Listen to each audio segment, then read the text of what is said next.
Have you heard of the European Union? I have, yes. Are you aware of the European Union? Oh, yeah, of course. Have you heard about the European Union? Heard about them. Do you know about the European Union? No.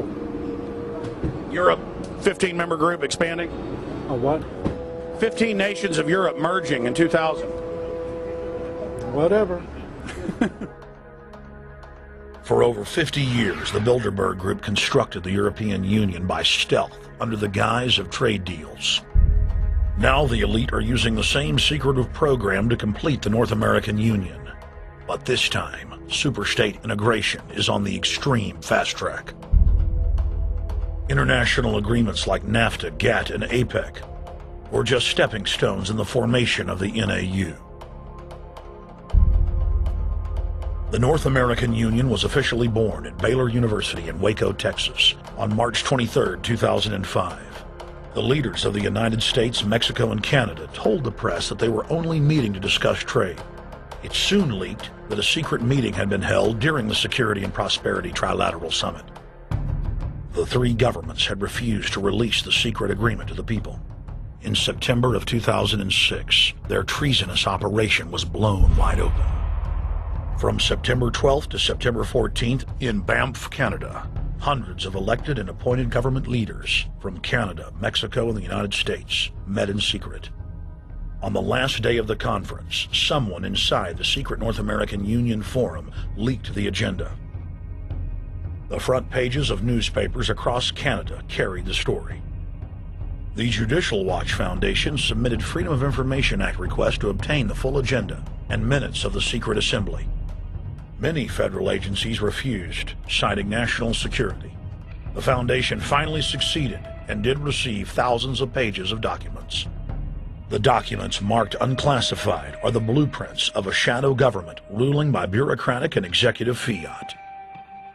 The pages chronicle an already operating North American Union. Transportation, law enforcement, agriculture, regulation, banking, manufacturing, construction, education, immigration, and even the military are being merged with no input from the people or their elected representatives in Congress and Parliament. One of the first items on their agenda was to stress how important it was that their plan, quote, be carried out by stealth. The controllers also talked about exploiting the public's fears of climate change to push a continent-wide tax to fund the new government. Globalist tool Robert Pastor is incessantly paraded on the world stage as the man behind the North American merger. When he testified before Congress, he pushed the idea of a continental security perimeter that erases national boundaries and merges the security apparatus. The best way to secure the United States today is not at our two borders with Mexico and Canada, but at the borders of North America as a whole. In fact, the North American Command, based in Colorado Springs, Colorado, was clearly running the meeting in Canada. For the past decade, the Pentagon has been training with Mexican and Canadian forces and has openly discussed using them inside the United States for disasters and to quell domestic unrest. There are already over 100,000 non-U.S. citizens serving in the U.S. Armed Forces. The Pentagon is now expanding its recruiting centers in Mexico, the Philippines, and Eastern Europe. Big city police departments nationwide are lobbying to change laws so they can recruit non-citizens to join the police force. What we are witnessing is a Red Dawn scenario in slow motion.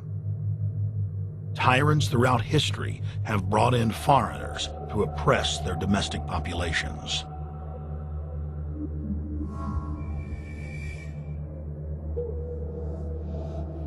When their coup by stealth was exposed, the three governments went into damage control mode. The Security and Prosperity Partnership quickly staged a show summit that was held in Ottawa, Canada in February of 2007. It is the only way that we can achieve security and prosperity for our people is through this cooperation. We actually occupy one physical space, the North America. We've also had a chance as foreign ministers to talk about how we cooperate in the region and indeed in the world.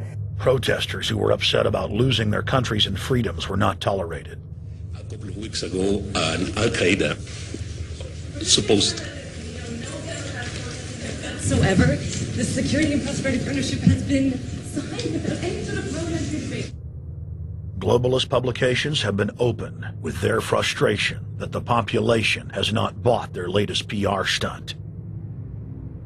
As integration inside the European and American unions accelerates, the superstates themselves are being merged.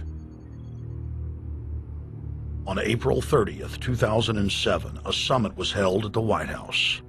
The Security and Prosperity Partnership's secretive approach had alarmed the public. So this time, President Bush, German Chancellor Merkel, and EU Commission President Barroso hid their treachery in plain sight. Thank the Chancellor and Josie very much for the transatlantic economic integration plan. And for that too, we need to develop a common market, common standards. So this is indeed a very important agreement, and an agreement that also brings with it a Transatlantic Economic Council to be a permanent body with senior people on both sides of the Atlantic that will look at all those issues in a concrete manner, in which way we can make it move forward. The BBC reported that the US and EU had agreed on a single market. By announcing a new economic community integration, they were simply repeating what had been done in America and the EU on a larger scale. The accord states that the two blocs will aggressively push regulatory convergence in more than 35 areas, from financial services, intellectual property, military, education, mergers and acquisitions. They also agreed to jointly push a global carbon tax. We recognize that we have a problem with greenhouse gases. We agree there is a global threat, it's a serious threat. We agree there is the need to establish a limit to greenhouse gases. We need to discuss the possible pricing of CO2. How can we translate this into a market economic compatible scheme? We have agreed to establish a high-level group, a forum. This EU-US result is translated into the G8, debated together with the outreach countries, China, South Africa, Brazil, among others, and India. A global solution to a global problem. If Bilderberg succeeds, America falls. All the victimized countries lose their sovereignty. Bilderberg is not a person, it's not an idea, it's an ideal, a very powerful group of people working together and from the positions of ultimate and absolute power, destroying every constitution on earth, no matter how powerful the constitution of the nation is. That's what these people do. The African Union arose out of the African Economic Community, set up in the early 1980s. The African Union is financed by a consortium of international bodies, governments, and corporations. The African Union Army serves as an enforcement arm for the New World Order's exploitation of Africa. In Asia, APEC and ASEAN have announced plans to form the Asian Union,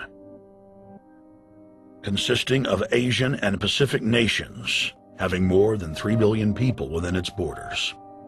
APEC will become the Asian Pacific Union, and the world is to be divided into 3 great regions for the administrative convenience of the world government in which the UN is to evolve. As the unions form individually, they are simultaneously merged to form the first planetary government. They're trying to destroy every nation on earth which is trying to promote progress, because these people basically, they are landowners. They don't need progress because they control the land. If you take the most powerful man in London, the people who belong to the Council and the Committee of 300, who belong to the Bilderbergers, the British royalty, the Guelphs, the black nobility of Venice and Genoa, these people, they're landowners. The New World Order is the Old World Order. I mean, it's just the names have changed, the appearances have changed, but the concept hasn't changed. The idea is still to bring the men back, kicking and screaming back to the Middle Ages, post-industrial age world order. One of the things that is very shocking to most Americans is the fact that the United Nations Global Biodiversity Assessment, which came out in 1995, clearly shows that in order to protect planet Earth, we have to go back to a feudal system. They actually said that in the document. To craft a modern feudal society, the globalists are implementing a standardized North American Union ID card. to track, trace, and control their serfs as they travel throughout the 3 regions of the NAU. Building on the massive displacement of humanity caused by globalization, the New World Order is rapidly constructing the physical infrastructure of the North American Union, the NAFTA Superhighway Control Grid. I'm Arthur Peterson, Colonel retired, the Army. I see things today that are happening that would make my friend who died in World War II turned over in their grave. To think that people would even consider confiscating land of farmers